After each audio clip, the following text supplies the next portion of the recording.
The purpose of the Arch Section tab is to create a panoramic image for tracing the inferior alveolar nerve in mandibular implant cases and generating good cross-sections for making accurate measurements.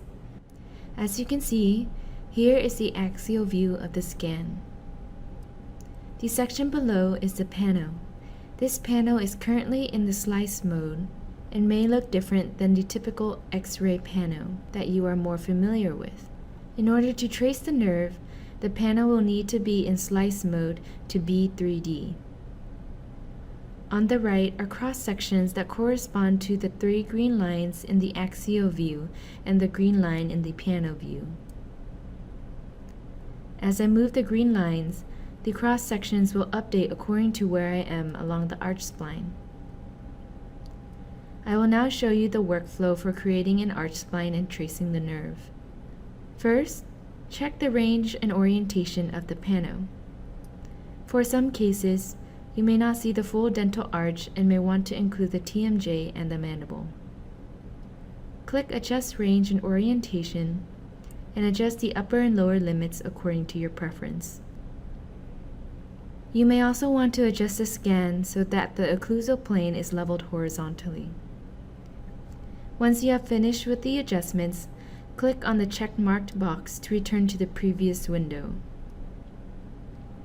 As you can see, Invivo provides an initial arch spline based on density. Since all patients are different, their arch spline may need adjustment. You can create a new arch spline by clicking Create Arch Spline. You may need to click the button twice. Click New. Scroll through the axial cross-sections until you see the condyle. Place the first point behind the condyle and the other points along the mandible. If the nerve canal is visible, you can use it as a reference to place the points.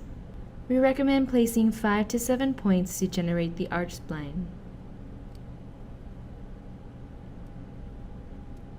After placing the last point, right-click to finish. You can adjust the arch spline by moving the points to better display the nerve canal. Next, to trace the nerve, click New Nerve. Use the pano to place points along the nerve canal.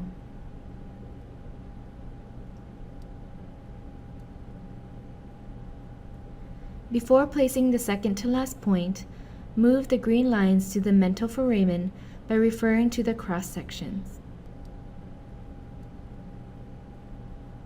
On the cross-section, place the second to last point on the inside and the last point on the outside for the nerve to exit.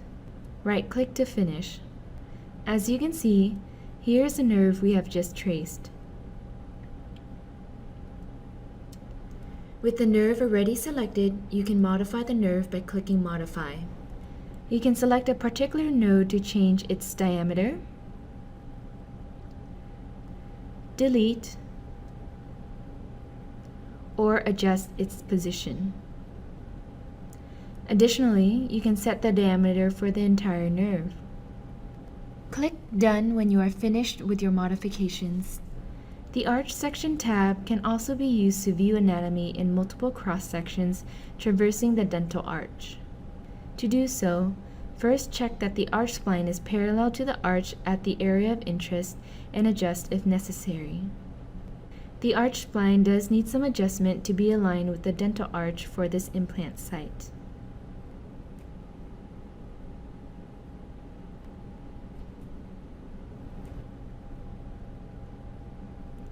The green lines should now be perpendicular to the arch, which ensures the cross-sections are buccolingual.